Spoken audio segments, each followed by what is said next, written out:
गणापति जगवंदन गाइए गणापति जगवंदन।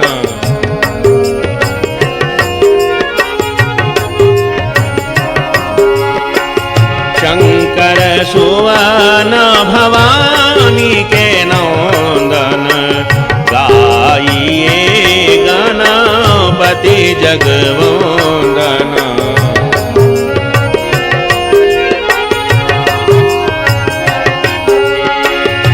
सिद्धि सदन गज वदन विनायक, सिद्धि सदन गज वदन विनायक, कृपा सिंधु सुंदर सब लायक, गाइए गणापति जगवंदन।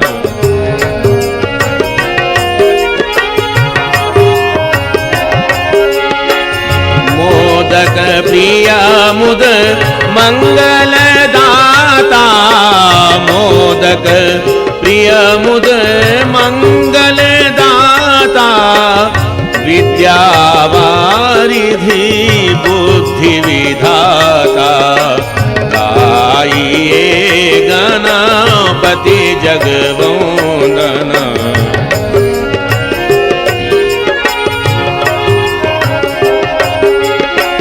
मांगत तुलसीदास कर जोरे, मांगत तुलसीदास कर जोरे, बसहु राम सिया मानस मोरे, गाइए गणापति जगवंदन।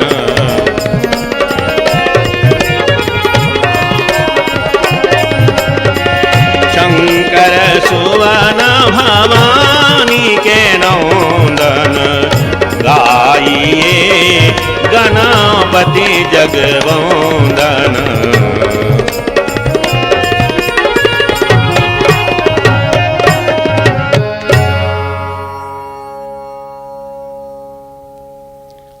उपस्थित सज्जनों, माता और बहनों, मैं आपके समक्ष महाराज चित्रगुप्त की कथा प्रारंभ कर रहा हूं। कृपया ध्यान से सुनने का कष्ट करें। कर प्रणाम जगदीश ते, कृष्ण चंद्र कर जोर, कृपा सिंधु मम कामना, सफल करहूं मोर। चित्रगुप्त के चरण रज सिरधर करहूं प्रणाम, रामा सिरधर करहूं प्रणाम। मोहि अपनो सुत जान के, करिए पूरन काम।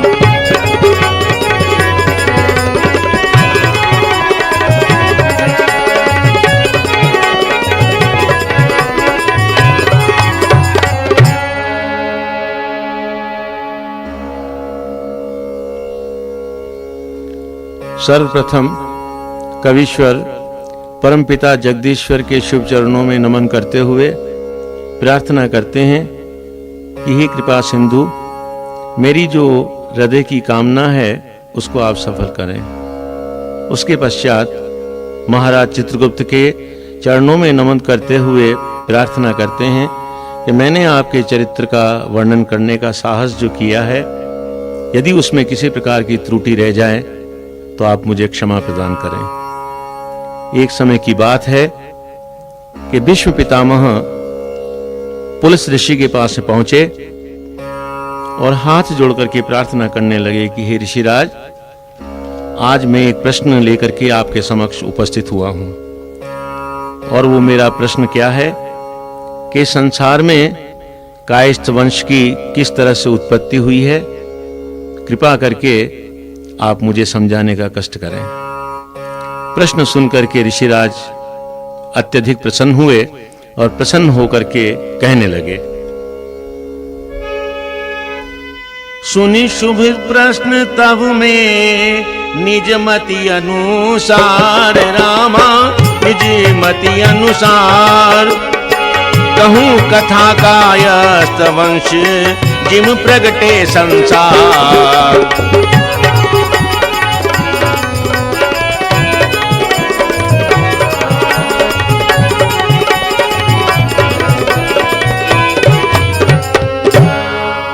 हे पुत्र, आज तुमने बहुत उत्तम प्रश्न मुझसे किया है, तो मैं तुम्हारे सामने उसी प्रसंग का वर्णन करता हूं कि संसार में कायस्थ वंश की किस तरह से उत्पत्ति हुई है और कैसे इसका विस्तार हुआ है। तुम शांति से सुनो। क्षीर सिंधु में नारायण भगवान शयन थे किए हुए।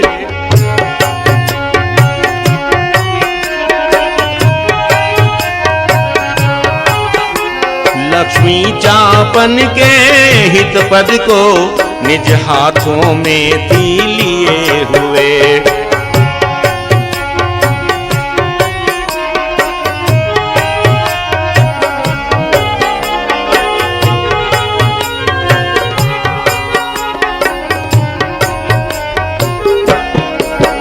प्रभु की नाभि से दंडी पे शुभ कमल पुष्प बाहर आया। उस ही में से प्रकट हुई जो मुख ब्रह्मा जी की काया।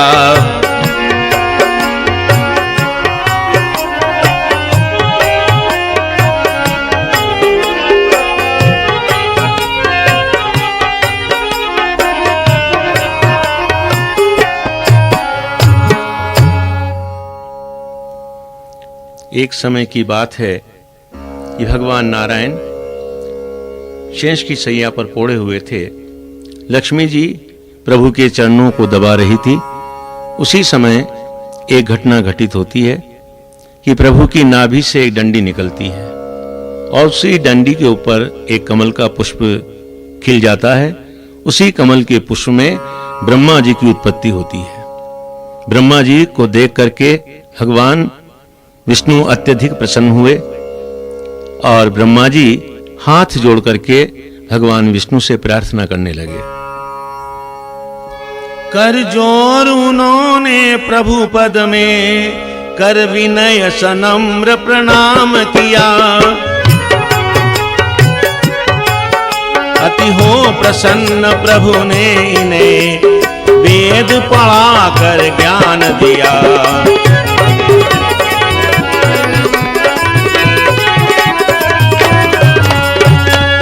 बोले मम प्रिय पुत्र जग रचना सकल रचाओ तुम। योगी स्वरूप मेरा यह एक काम कर दिखलाओ तुम।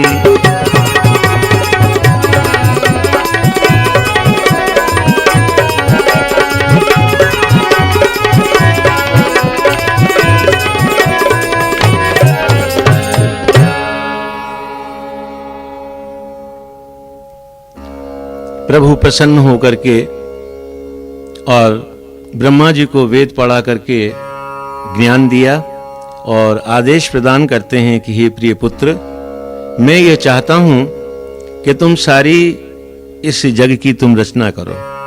वास्तव में तुम यदि एक योगी स्वरूप हो तो जो मैं तुम्हें कह रहा हूं तो यही काम करके और तुम मुझे दिखला दो। जब ते विधि सृष्टि उपजाई चार वर्ण सब दिए बनाई। इंद्र वरुण सुर सब दिक्पाला सूर्य चंद्र आदि यम काला। जहाँ जहाँ दिए सब स्थाना यथा योग्य जाको जय जाना।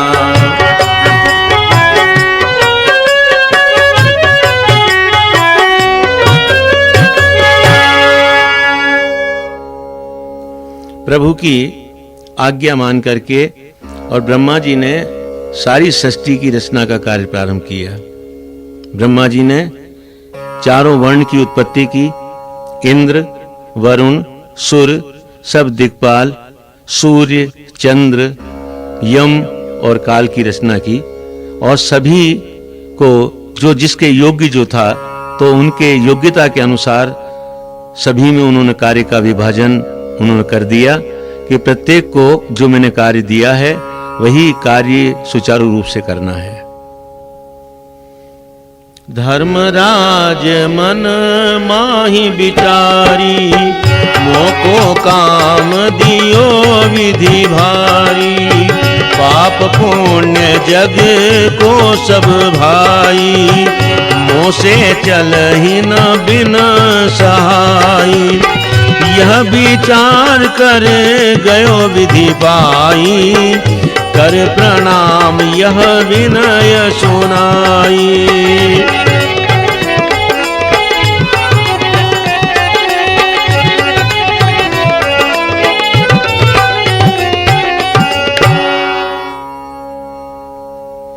धर्मराज ने मन में विचार किया कि ब्रह्मा जी ने मुझे बड़ा ही कठिन कार्य दिया है कि संसार के पाप और पुण्य इनको मुझे देखना है, तो मुझे अकेले में इतनी क्षमता नहीं है कि मैं इस कार्य को विधिवत संपन्न कर सकूंगा। तो मैं ब्रह्मा जी के पास में जाकर के प्रार्थना करूं कि मुझे कोई ऐसा सहायक वो दे दें कि इस कार्य को सफल बनाने में मैं समर्थ हो सकूं। हे नाथ यह शुचि आज्ञा, सिर धारता यह दास है।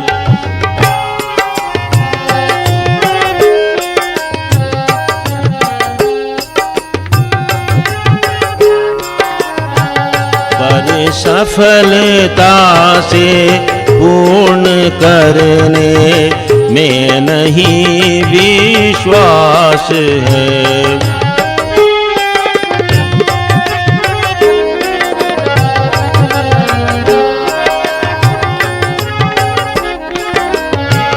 जिस कर्म से जिस जीव को पापी सदा कहते सभी, पुनि दूसरा उस कर्म से पापी न हो सकता कभी।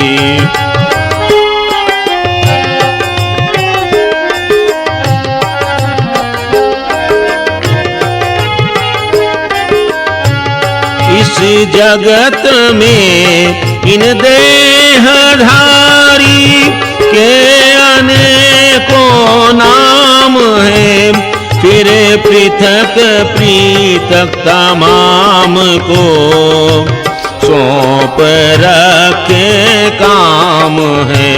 हे नाथ यह शुचि आज्ञा, सिर धारता यह दास है।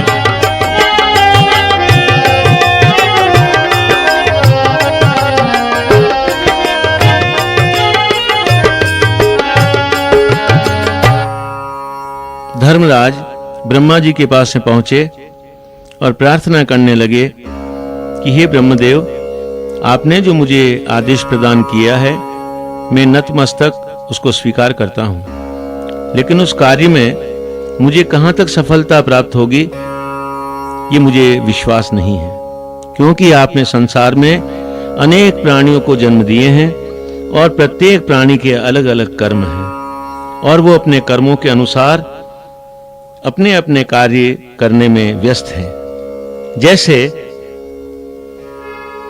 जो सिंह निश दिन मारता जीव जंतु अपार है, तो भी बदन पर न चढ़ता पाप का कुछ भार है।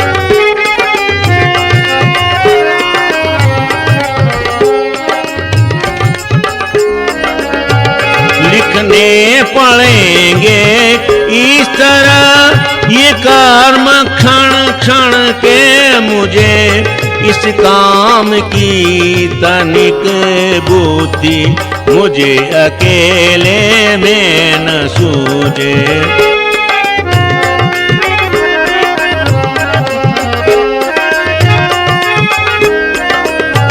मुझको सहायक शीघ्र लेखक विज्ञ न्यायी दीजिए, मेरी विनय बस एक यह स्वीकार स्वामी कीजिए।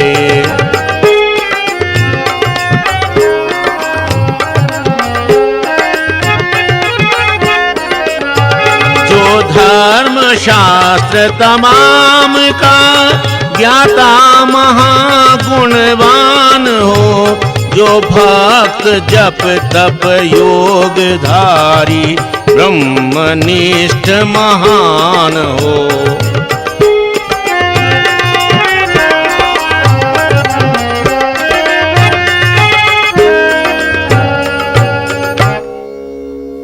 सिंह रात और दिन दूसरे जंतुओं पर आघात पहुंचाता है, क्योंकि वो अपनी क्षुधा को शांत करता है। प्रत्येक जीव को अपनी क्षुधा को शांत करने का जन्मसिद्ध अधिकार है। यदि एक दृष्टि से हम देखें तो सिंह दूसरे जीवों पर आघात पहुंचा करके पाप का कार्य करता है, और यदि वो ये कार्य नहीं करता है तो उसको भूखे मरना पड़ता है।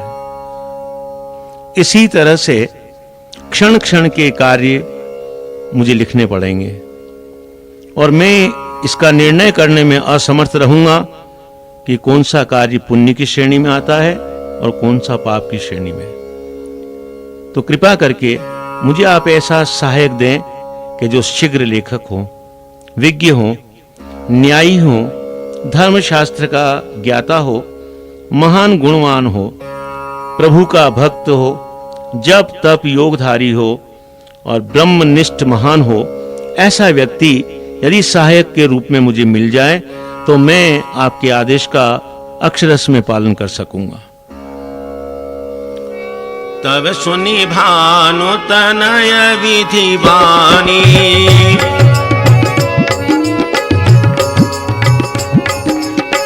बोले हर्ष सत्य हम सब जानी, हम सब जानी।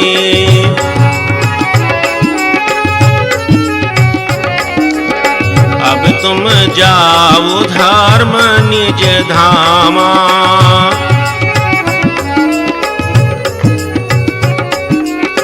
तब हित करहूँ अवश्य ही कामा, अवश्य ही कामा।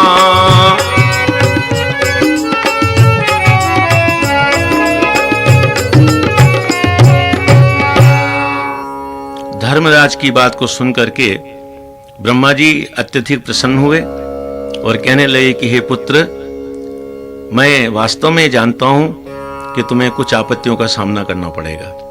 अब तुम यहां से प्रस्थान करो, मैं तुम्हारे लिए वही कार्य करूंगा जैसा कि तुम चाहते हो। तुरंत फिरो अपने भवन, सुन विधि वचन प्रमाण रामा, सुन विधि वचन प्रमाण। लगे करन तब ब्रह्म तब निश्चय दृढ़ जान।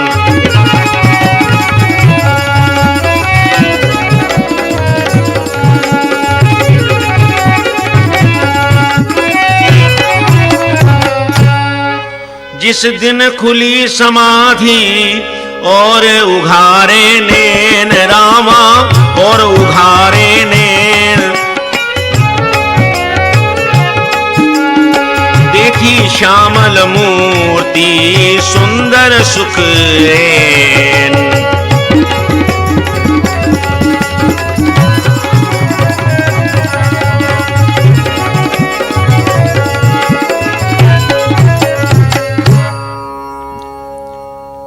ब्रह्मा जी के आदेश को सुन करके धर्मराज वहां से प्रस्थान कर जाते हैं और ब्रह्मा जी एक अखंड तपस्या में लीन हो जाते हैं। जो ही तपस्या पूर्ण होने को आई और ब्रह्मा जी ने अपनी आंखें खोली तो क्या देखते हैं कि अपने सामने एक श्याम रंग का सुंदर स्वरूप उनको दर्शित हुआ। श्याम वर्ण सुंदर शशिगाता, मसी पात लेखिने सुहाता। देखे हर्ष चतुरानन जबहि, बोले वचन मनोहर तबहि।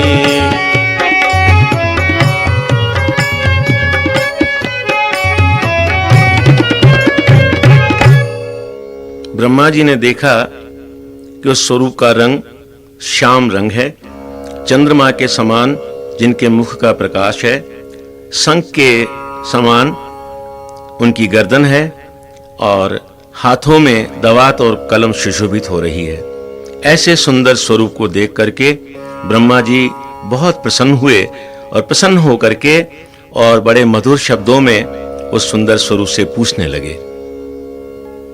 बोले उनसे यो वहां पितु ब्रह्मा सुख धाम, कहो देव तुम कौन हो, क्या प्रसिद्ध तव नाम।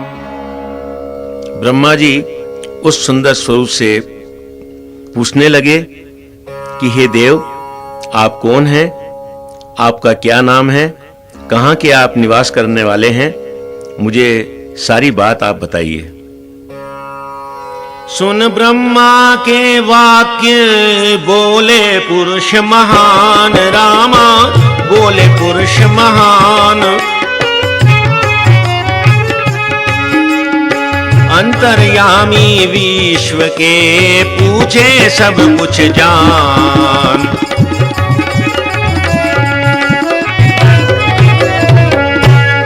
प्रगट हुआ मैं आपसे जानू बस यह बात, रामा जानू बस यह बात। इसी हेतु है आप ही पिता और मम मात।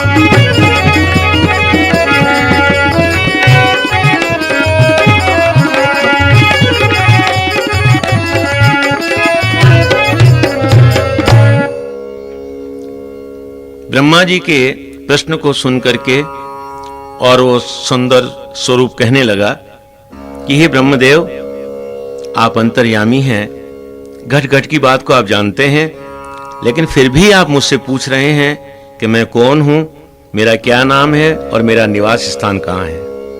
मैं इतना ही जानता हूं कि आपके द्वारा मेरी उत्पत्ति हुई है, इसलिए यदि मैं पिता कहूं तो आप हैं और माता कहूं तो आप हैं, मैं इतना ही जानता हूं।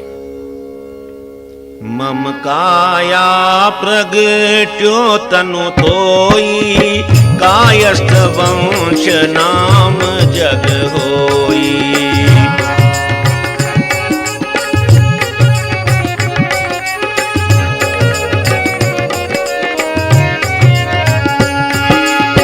चित्त की गुप्त जान हो बाता, याते चित्रगुप्त विख्याता। वेद पुराण धर्म अधिकारी, तीन लोक जय होय तिहारी।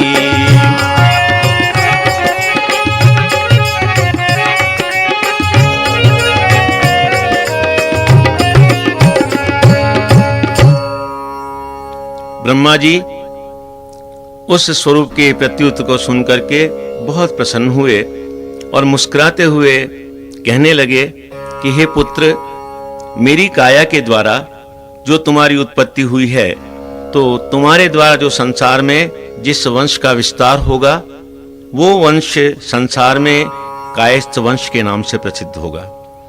और प्रत्येक प्राणी की चित्त की बात तुम्हें गुप्त रूप से ज्ञात हो जाएगी, इसलिए मैं तुम्हारा नामकरण संस्कार भी करता हूं कि संसार में तुम चित्रगुप्त के नाम से प्रसिद्ध होंगे। वेद पुराण धर्म के तुम अधिकारी होंगे और ये मेरा आशीर्वाद है कि तीनों लोकों में तुम्हारी जय जयकार होगी। अचल रहो यमपुर सुत जाई, पाप पुण्य जग को देखो भाई, देखो भाई।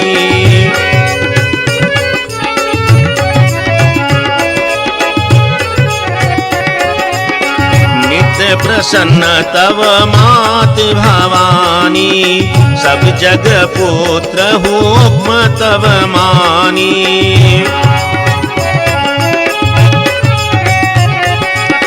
भक्ति सहित पूजे जो तोई, तिनके पाप रहे ना कोई।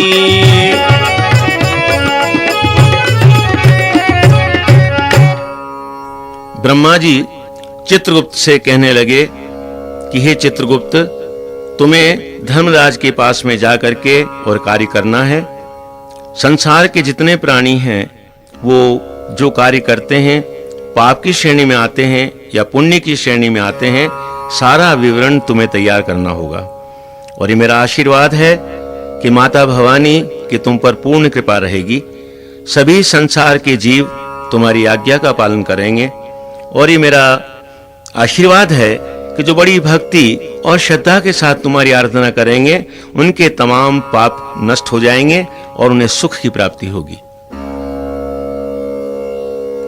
ब्रह्मलोक ब्रह्मा चले, यह वरदान सुनाए रामा, यह वरदान सुनाए।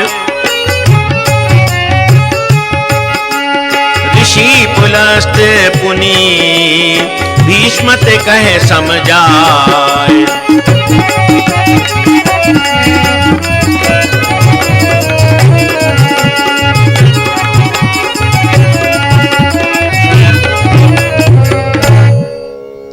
इस प्रकार ब्रह्मा जी चित्रगुप्त को वरदान दे करके और ब्रह्मलोक की तरफ प्रस्थान करते हैं। कवीश्वर वर्णन करते हैं कि महाराज चित्रगुप्त ब्रह्मा जी से विदाई लेने के पश्चात कोटिपुर में पहुंचे और कोटिपुर में मातेश्वरी ज्वाला मैया की उन्होंने वंदना की। वंदना सुन करके मातेश्वरी अत्यधिक प्रसन्न हुई और महाराज चित्रगुप्त को मातेश्वरी ने वरदान दिया, बेटा तू संसार में कर अति उपकार, सदा अटल अधिकार हो पावे आयु अपार। चित्रगुप्त महाराज कोटिपुर में पहुंचे और वहां जाकर के ज्वाला मैया की उन्होंने वंदना की। तो उनकी वंदना को सुन करके मातेश्वरी बहुत प्रसन्न हो जाती है और प्रसन्न होकर के आशीर्वाद देने लगी कि हे बेटा, ये मेरा आशीर्वाद है कि तुम संसार का बहुत उपकार करोगे, तुम्हारी आयु अपार होगी और सर्वत्र तुम्हारा अधिकार रहेगा। कछुक काल बीते मुनि रावो,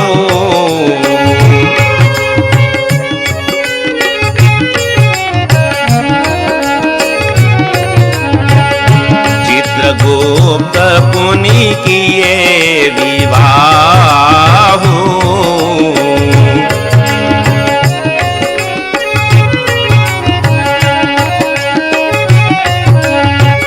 भाई दोयता के पटरानी, द्वादश पुत्र भये गुण खानी।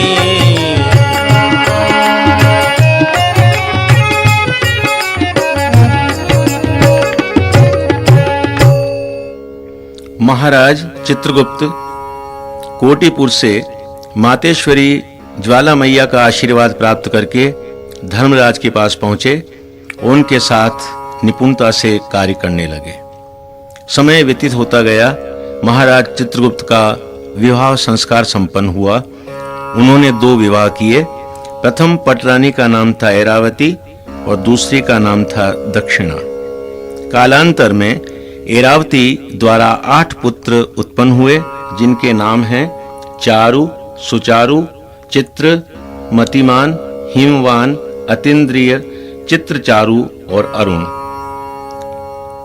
दूसरी रानी दक्षिणा के द्वारा 4 पुत्र प्रकट हुए, जिनके नाम हैं भानु, विभानु, विश्वभानु और वीर्यवान। इस प्रकार महाराज चित्रगुप्त को 12 पुत्र रत्न की प्राप्ति हुई। पुलस्त्य ऋषि भीष्म से कहने लगे कि हे भीष्म, तुमने प्रश्न किया था कि संसार में कायस्थ वंश की किस प्रकार उत्पत्ति हुई, उससे मैंने तुम्हें अवगत किया। अब सुनो, महाराज चित्रगुप्त के इन्हीं 12 पुत्रों द्वारा संसार में कायस्थ वंश का किस प्रकार विस्तार हुआ। मथुरा जा चारु बसे इससे, वे माथुर चातुर कहलाए।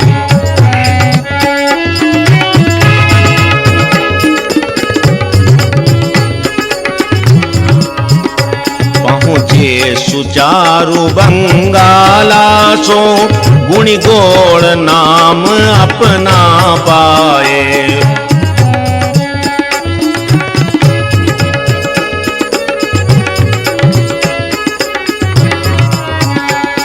एक नदी के नगर पास, जा चित्र बसे सुख के सागर। इस ही से विख्यात हुए विद्या आगर सब भटनागर।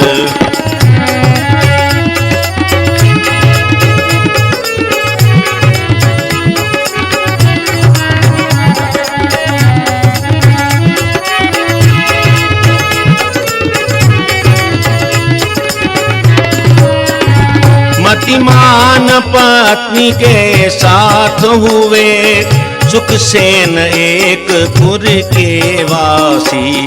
वे भी इसलिए प्रसिद्ध हुए, सक्सेना सुख के राशि।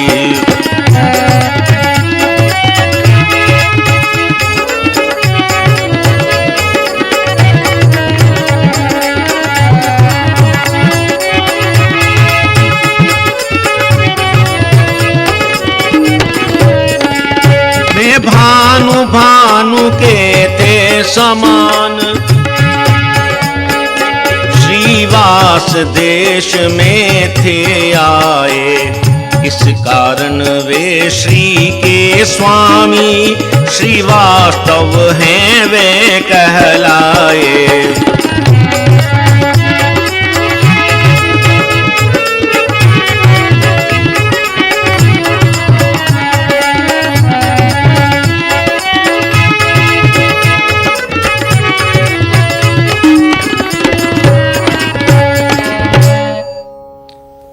चित्र चारु अरुण अतीन्द्रिय, सकल गुणों की खान।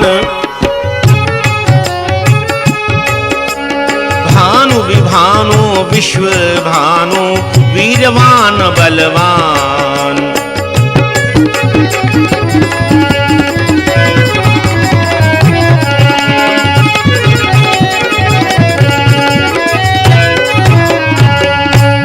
कर्ण अष्टना वाल्मीकि, श्रीवास्तव सब श्रेष्ठ। रामा श्रीवास्तव सब श्रेष्ठ।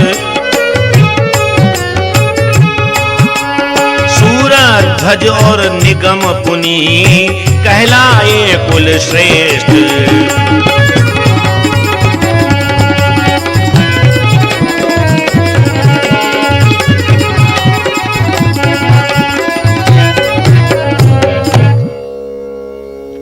पुलस्त ऋषि भीष्म से कहने लगे कि हे भीष्म, महाराज चित्रगुप्त के 12 पुत्रों ने जिस स्थान विशेष में जाकर निवास किया, उसी स्थान के नाम से संसार में उनके वंश का विस्तार हुआ। जैसे चारु नाम के पुत्र मथुरा में जा बसे, उनके वंशज माथुर कहलाए। सुचारु नाम के पुत्र बंगाल के गोड़ देश में जाकर बसे, उनके वंशज गोड़ कहलाए। चित्र नाम के पुत्र एक भट्ट नदी के पास में जाकर के उन्होंने निवास किया, तो उनके वंशज संसार में भटनागर के नाम से प्रसिद्ध हुए। मतिमान नाम के पुत्र सुखसेन नगर में जा बसे, इसलिए उनके वंशज सक्सेना कहलाए। इसी प्रकार भानु नाम के पुत्र ने वास देश में स्थान ग्रहण किया, तो उनके वंशज श्रीवास्तव कहलाए। द्विज श्रेष्ठ एक प्रश्न पुनि, कहो दास निज जान। रामा कहो दास निज जान। चित्रगुप्त की भक्ति से किन पायो कल्याण।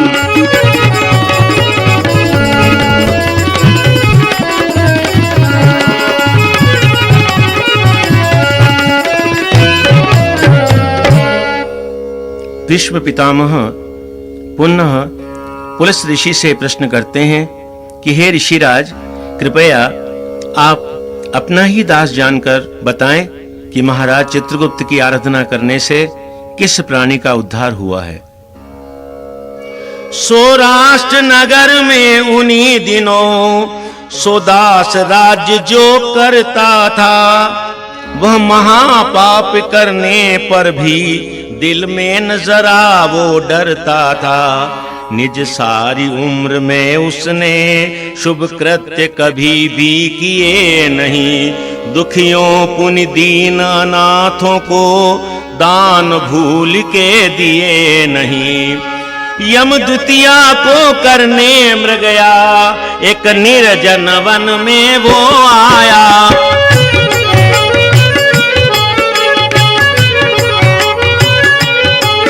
बस वहीं एक व्यक्ति को निज इष्ट देव भजता पाया।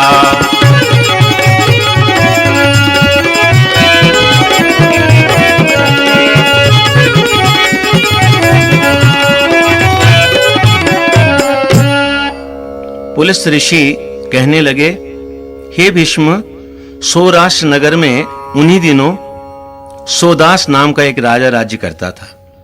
वह महान पापी था, पाप कृत्य करने से तनिक भी संकोच नहीं करता था। उसने कभी शुभ कार्य नहीं किए। उसके जीवन में ऐसा अवसर नहीं आया कि उसने दीन व अनाथों की सहायता की हो। एक दिन ऐसा अवसर आया, राजा सोदास शिकार करने एक निर्जन वन में पहुंचा। शिकार तो उससे मिला नहीं, किंतु उसने देखा एकांत स्थान पर एक व्यक्ति अपने इष्ट देवता की आराधना में लीन है। जब वह व्यक्ति पूजा से निवृत्त हो गया तो राजा सोदास ने उससे प्रश्न किया, पूछो नृपति करहूं कहाँ भाई। निज सब अपनी कथा सुनाई, कथा सुनाई।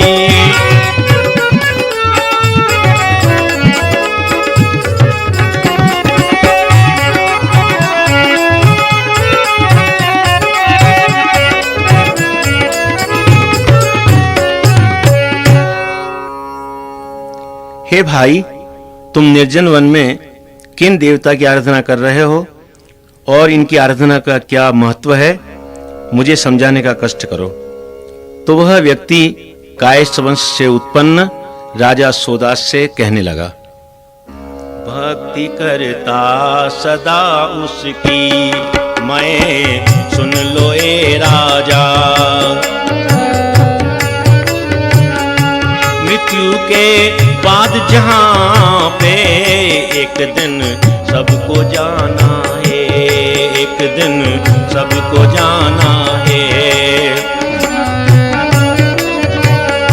सींचना डालियों और पत्तों को है निरी मूर्खता। मूल ही सींचने में लाभ यह मैंने जाना है।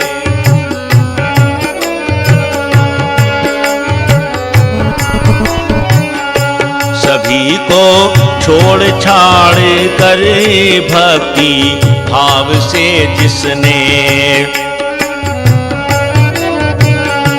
चित्रगुप्तेशी धर्मराज को ही जिसने जाना है।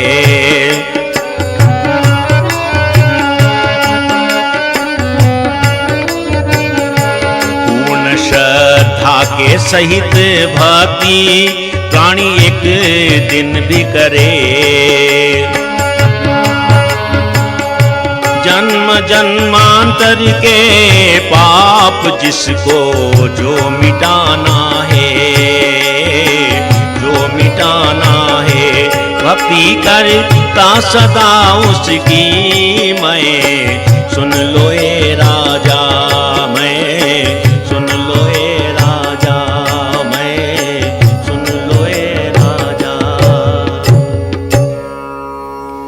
कायस्थ वंश से उत्पन्न वह व्यक्ति राजा सोदास को अपने इष्ट देवता का महत्व समझाने लगा कि हे राजन, मैं जिन इष्ट देवता की आराधना कर रहा हूँ इन्हें महाराज चित्रगुप्त व धर्मराज कहते हैं। मृत्यु के पश्चात संसार के प्रत्येक जीव को इन देवता के सामने उपस्थित होना पड़ेगा।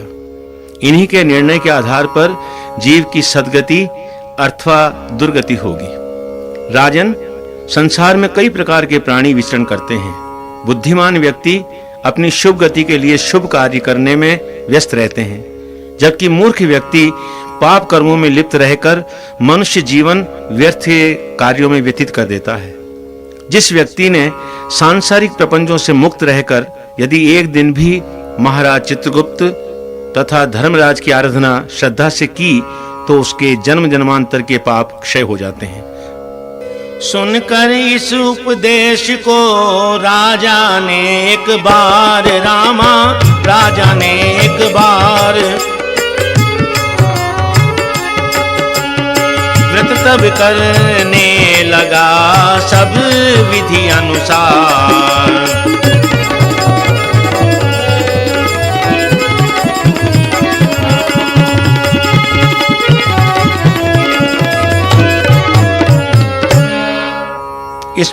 इस प्रकार महाराज चित्रगुप्त और धर्मराज की आराधना के महत्व को सुनकर राजा सोदास ने भी स्वयं आत्मचिंतन किया और निश्चय किया कि जब यम द्वितीया का दिन आएगा तो मैं भी धर्मराज और महाराज चित्रगुप्त की आराधना करूंगा। कविश्वर वर्णन कर रहे हैं कि जो ही यम द्वितीया का दिन आया और सोदास ने बड़ी विधि के साथ महाराज चित्रगुप्त और धर्मराज की आराधना की। हर्षनपति कीनी तब पूजा, छूटे कर्म ज्ञान सब सूजा।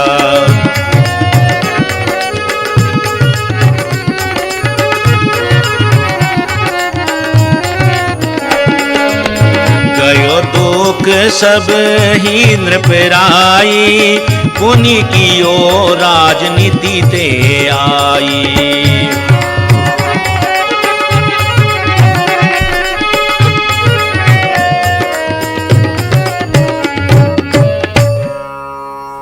राजा सोदास ने महाराज चित्रगुप्त व धर्मराज का श्रद्धा से पूजन किया, जिसके प्रभाव से राजा के सभी पाप कर्म नष्ट हो गए, सुख की प्राप्ति हुई और विद्वता से राज्य का सुचारू रूप से संचालन करने लगा।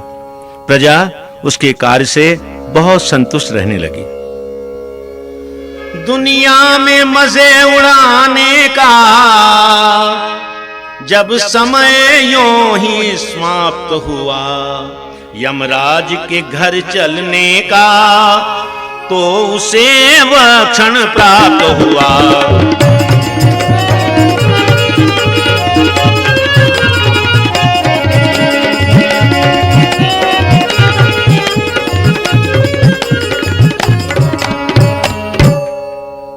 सुखमय जीवन व्यतीत करते हुए राजा सोदास की मृत्यु का समय समीप आया। सोदास ने देखा कि यमराज के दूत अपने हाथ में भयंकर फंदा लेकर आए हैं। उन्होंने राजा को बंदी बनाया और यमलोक की तरफ प्रस्थान किया। ले गए पकड़ी जहां यमधामा,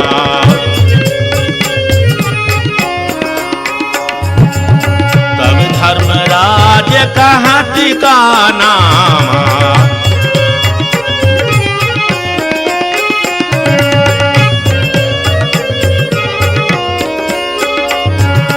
चित्रगुप्त तब कहाँ यम पासा, महापापी यह नृप सोदासा।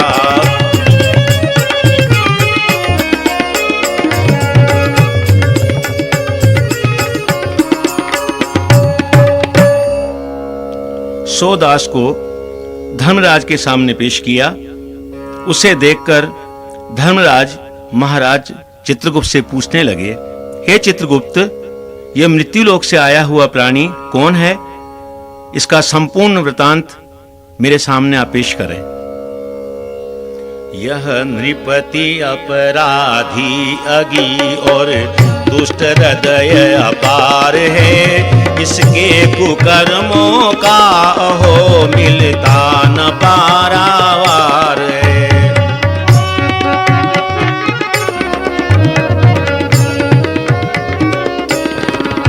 यह कर सका न सुकर्म बालक निरा अनजान था, फिर वृद्धता तक भी नहीं सुकृत किया जब ज्ञान था।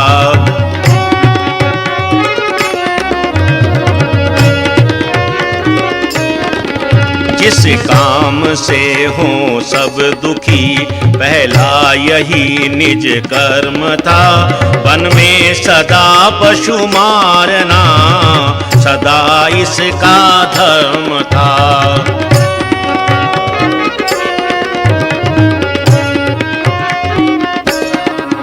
यह तीर्थ मंदिर पुण्य के भी मार्ग में जाता नहीं, भगवान के गुणगान में मन लगाया कभी नहीं।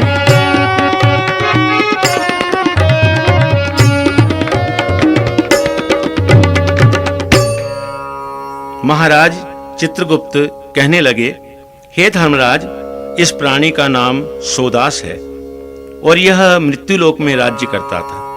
ये इतना पापी था कि हर समय कुकर्मों में व्यस्त रहता था। बाल अवस्था में अज्ञानतावश इसने कभी शुभ काम नहीं किए। यौवन अवस्था में भी यौवन के मद में दुष्कर्म करता रहा, यहाँ तक कि वृद्ध अवस्था तक भी कुकर्मों से पृथक नहीं रहा। इसके जीवन में कभी ऐसा अवसर नहीं आया कि मनुष्य जीवन को सफल बनाने के लिए इसने कभी तीर्थ मंदिर तथा धर्म स्थल पर जाकर लाभान्वित हुआ हो। ऐसा कभी इसके जीवन में अवसर नहीं आया। यह प्राणी महान पापी है, इसके कुकर्मों का कोई पार नहीं।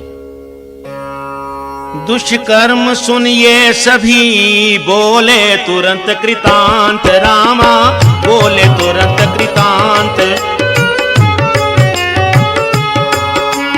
किए नहीं शुभ कर्म कभी क्या इसके उपरांत।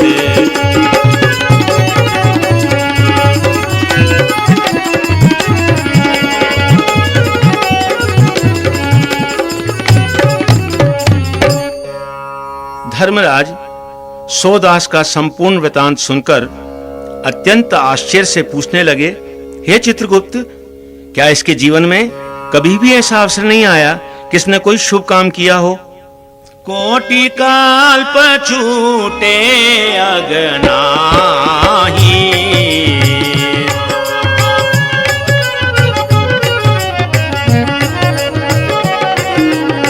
तदपि दीजिए सदगतियाँ।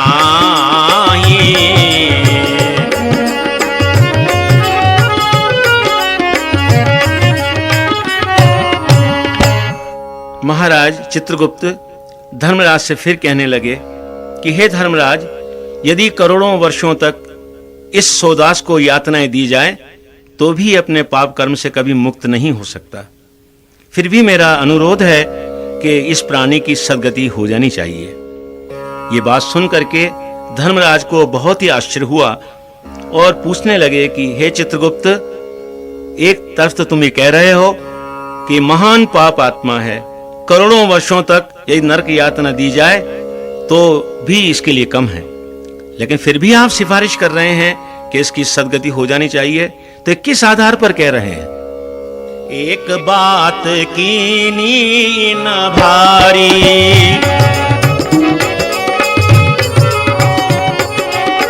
पूजा कीनी प्रीति हमारी, प्रीति हमारी।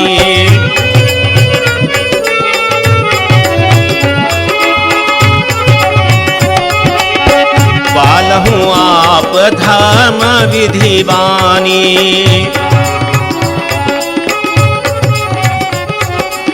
भेजिए विष्णु लोक यह प्राणी, यह प्राणी।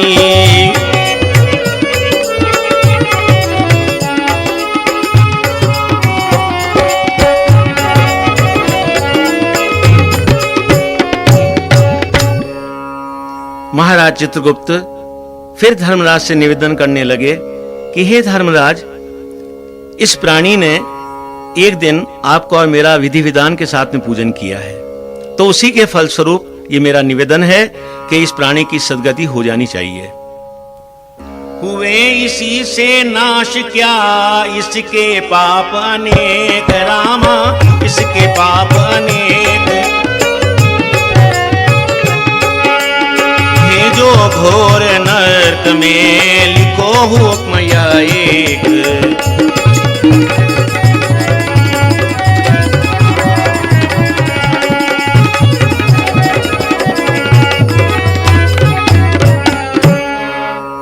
धर्मराज कहने लगे, हे चित्रगुप्त, बड़ा आश्चर्य है कि केवल एक दिन की आराधना से ही सोदास के सभी पाप नष्ट हो गए। ऐसा नहीं हो सकता। मेरा आदेश है, इसे घोर नरक में ही भेजा जाए। इस जगत में वह मनुज नित आसरा जिसे कारके, क्या धर्म उसका है नहीं जो दुख में उसे ना लगे।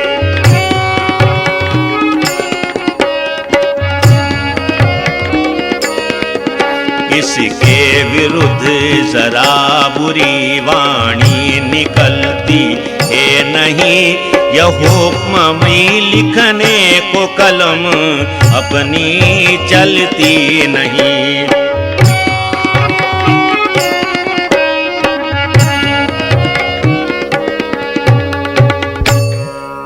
चित्रगुप्त फिर धर्मराज से कहने लगे, हे धर्मराज, जो मनुष्य अपनी दुखी अवस्था में यदि किसी की शरण में चला जाए तो क्या उस व्यक्ति का कर्तव्य नहीं है कि उसकी सहायता करे? सोदास आपकी शरण में आ चुका है, अतः शरणागत की रक्षा करना आपका और मेरा परम कर्तव्य है। शरण में आए हुए इस प्राणी के विरुद्ध आदेश लिखने में मैं तो असमर्थ हूं। भेजेंगे वे कुंठ जो पापी को इस बार, रामा पापी को इस बार। इसे कहेगा न्याय क्या यह सारा संसार।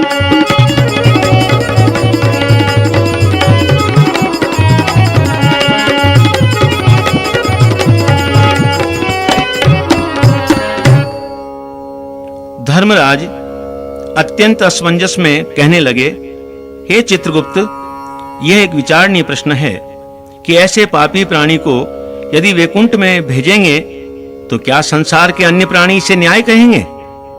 संसार क्या करतार भी यदि कुछ कहेंगे जब कभी, कर जोड़ करके अर्ज कर देंगे निकट जाके जभी।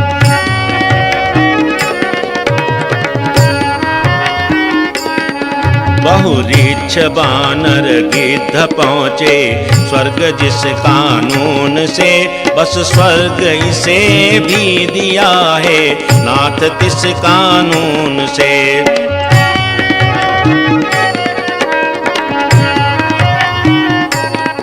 निज भक्त के हम दास हैं, हे भक्त दास कभी नहीं, मेरा नहीं पर वाक्य स्वामी आपका ही खास है।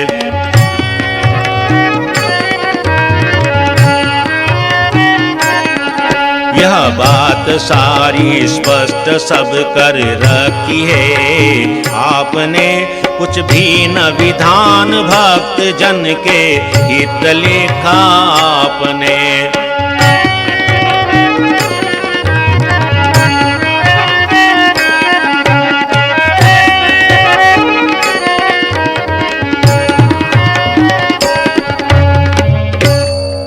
नारी बने नाचे प्रभु उन दैत्य सम्मुख किस लिए, उन्हीं नग्न पद गज को छुड़ाने आप भागे किस लिए।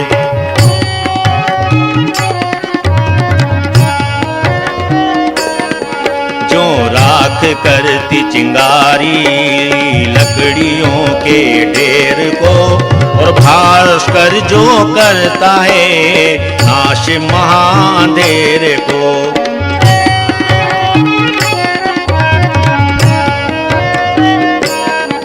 जो दैत्य दल टिकता न था, चलता जब राम का बाण था, भक्ति से जो पाप का रहता न नाम निशान था।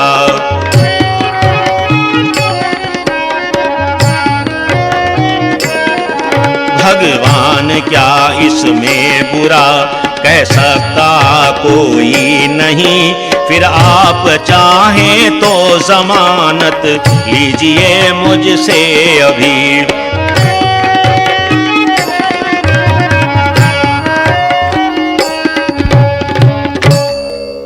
चित्रगुप्त धर्मराज से पुनः निवेदन करने लगे कि हे धर्मराज, संसार तो क्या, यदि संपूर्ण सृष्टि के रचयिता स्वयं परमपिता परमेश्वर भी सौदास की सद्गति के संबंध में आपत्ति प्रकट करेंगे तो हम प्रभु से भी करबद्ध निवेदन कर देंगे कि हे प्रभु, आपने भी ऐसे कई भक्तों के उद्धार किए हैं जिन्होंने आपका नाम केवल एक बार लिया है। आपने कई रीछ, बानर, गिद्ध आदि का उद्धार किया है। उसी प्रकार हमने भी सौदास को आपकी शरण में भेजा है। हे प्रभु, आपने अपने भक्तों के लिए किसी भी प्रकार का विधान नहीं बनाया है। हे धर्मराज, स्वयं प्रभु ने कहा है कि भक्त मेरे दास नहीं है, मैं स्वयं अपने भक्तों का दास हूँ।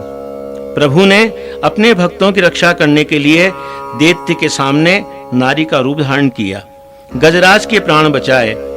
हे धर्मराज, प्रभु की महिमा अपार है।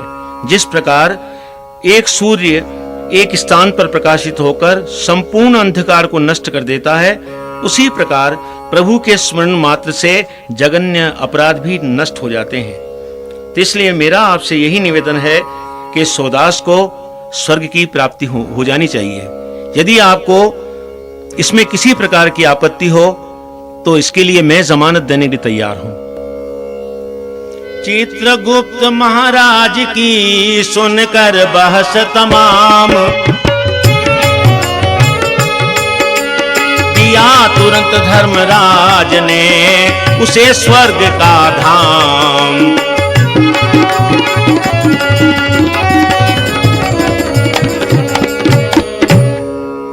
महाराज, चित्रगुप्त की इस प्रकार की महत्वपूर्ण बहस को सुनकर के धर्मराज अत्यंत विवश हो जाते हैं और आदेश प्रदान करते हैं कि हे चित्रगुप्त, ये मेरा आदेश है कि इस सौदास को स्वर्ग में भेजा जाए। सुनी कथा यह बहुत सुख पाई, वह पूजन विधि कहो समझाई। महादुष्ट नृप सद्गति पाई, वह पूजन विधि कहो सुनाई। पुलस्त ऋषि से संपूर्ण वृतांत सुनकर भीष्म पुनः प्रश्न करते हैं कि हे ऋषिराज, जिस पूजन के प्रभाव से दुष्ट राजा सौदास को स्वर्ग की प्राप्ति हुई, वह पूजन विधि क्या है, आप समझाने की कृपा करें। पुलस्त ऋषि वर्णन करने लगे कि हे भीष्म, कार्तिक का महीना और शुक्ल पक्ष की द्वितीया, वो यम द्वितीया कहलाती है।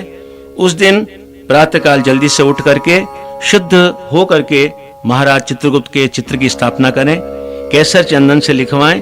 केसर, कुमकुम, दीपक, गंध, पुष्प आदि वस्तुओं से जो 16 प्रकार की विधि है, उसी प्रकार की विधि का प्रयोग करते हुए उनका पूजन करें और नैवेद्य पधराएं और नैवेद्य के पश्चात पान सुपारी अर्पित करते हुए अपने अपराध की क्षमा मांगे। तो इस प्रकार सुन करके भीष्म ने भी महाराज चित्रगुप्त और धर्मराज का पूजन किया। तो उसे फल क्या मिलता है कि भीष्म को इच्छा मृत्यु का वरदान प्राप्त हुआ। कविश्वर कहते हैं कि जो इस वरदान को सुनते हैं, सुनाते हैं, निश्चित रूप से विष्णु लोक की प्राप्ति होती है। श्री बिरंची कुलभूषण यमपुर के धामी, स्वामी यमपुर के धामी। पाप पुण्य के लेखक चित्रगुप्त स्वामी, यमपुर के धामी। शीश मुकुट कानों में कुंडल अति सोहे, श्याम वर्ण शशि सामुख सबके मन मोहे। चित्रगुप्त स्वामी भाल तिलक से भूषित लोचन विशाला शंख सरीसी गर्दन गले मणि माला चित्रगुप्त स्वामी कलम दवात हाथ बिच पादुका पराभ्राजे अर्ध शरीर जनेऊ लंबी भुजा छाजे चित्रगुप्त स्वामी नृप सोदास अनरथी हाथी बलवाला प्रभु की कृपा द्वारा सुरपुर पगधारा यमपुर के धामी भक्ति भाव से आरती जो कोई नर गावे कहत दास भंडारी इच्छा फल पावे चित्रगुप्त स्वामी श्री बिरंची कुलभूषण यमपुर के धामी पाप पुण्य के लेखक चित्रगुप्त स्वामी यमपुर के धामी चित्रगुप्त महाराज की जय।